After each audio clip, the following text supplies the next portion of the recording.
Everyone, it's your boy Matt here. Look, I thought about how I'm going to make this video. I thought about doing it as a comedic sketch. I thought about doing it as an episode of savage mockery. But ultimately, I thought it would just be better to say things as simple facts. So there's a gentleman called Stephen. He made a malicious allegation to APRA. He made a lot of... He really got on top of me. He really tried to ruin my life, and it was for the most petty and pathetic reasons. Stephen's an elderly gentleman. He's a nurse. He's not a psych. The way I described it is that he doesn't know regression from ANOVA. He's not trained as a scientist. He worked as a nurse. He's a very odd man. He walks with this strange shuffle. He's likely autistic, and again, he's a very strange person. He's self-consciously... I wouldn't say intellectual, he's self-consciously upper class or self-consciously middle class. He's the kind of person that I usually enjoy trolling. I take great pleasure in getting under the skin of very pretentious people, and this man is incredibly pretentious. He can't stand that I'm doing well for myself or have been doing well for myself. He can't stand that in his stupid, silly, internalized pecking order that I'm higher up in it because I'm registered as a psych and he's registered as a nurse. He's worked his entire life, and to him being counselling at the end of it was the greatest achievement of it, I guess. While I'm younger, I've run more impressive interventions than he has. I've done a whole lot of interesting things. And again, I'm a quarter of his age, or half his age, or more than half his age. I think the guy's approaching 80 years old. And he can't stand that I have influence. He can't stand that people like my message. He can't stand these things, and it's all very silly, petty, and pathetic.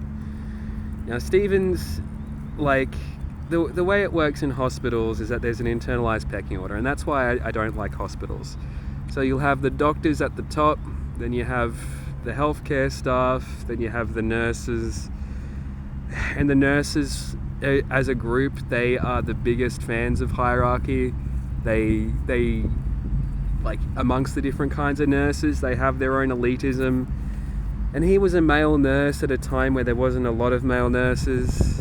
He's going to have been bullied terribly throughout his life. I know that because there's a lot there which can be bullied. And I don't want to be a continuation of that, which is why I decided not to make this as a video where I just savagely mocked him. I've avoided making it as a comedic sketch. I'm just saying what's happened. And what happened is him and I did not gel. I remember I came to him for advice with a client with schizophrenia, and he was just like, I do not believe that you're talking to me is as welcome as you may think, or some weird shit like that. Like, he's such a pretentious cunt, and he doesn't need to be, and he's been very, very silly. He's gotten a bee in his bonnet about me, and he just needed to get over it and get over himself. He's around 80 years old, and it's time for him to grow up. I described recently how I was in a fight with a person. What happened is that we had our conflict. We realized it was silly, and then we moved on. Right? I think that Stephen's likely gotten to that point now. I think he's realized that he's acted like a bit of a tosser.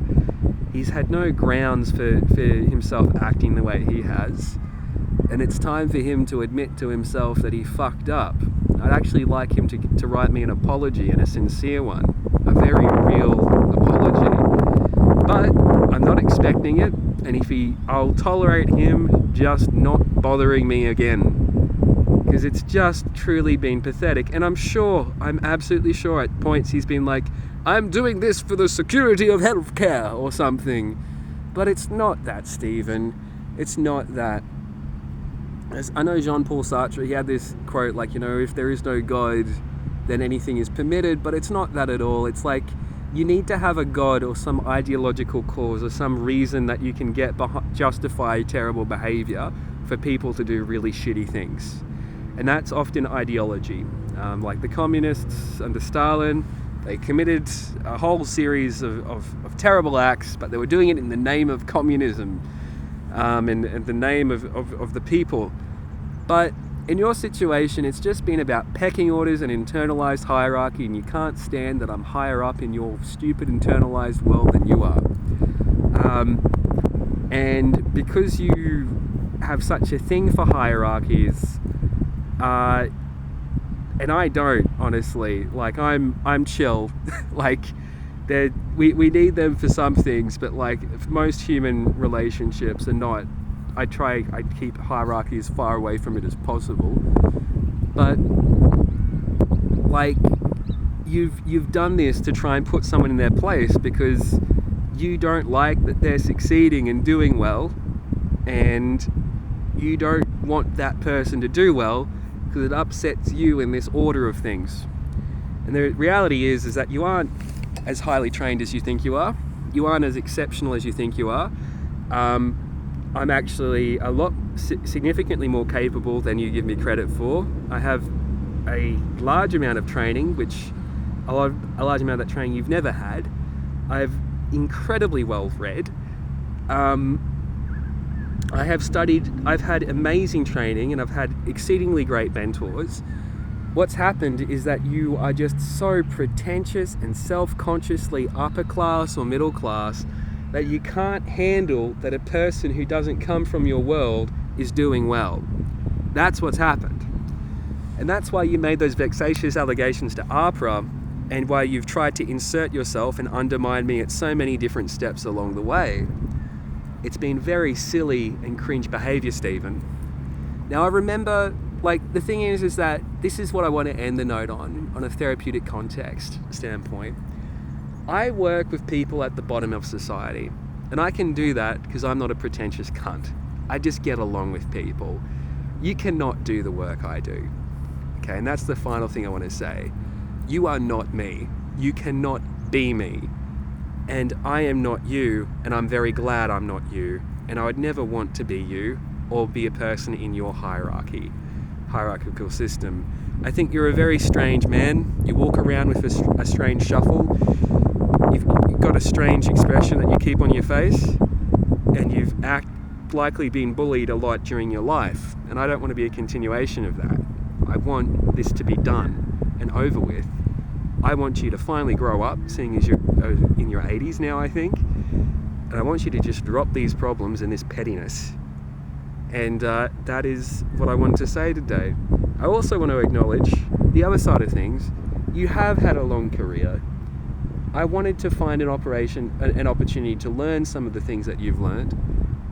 There's a lot that you could certainly learn from me.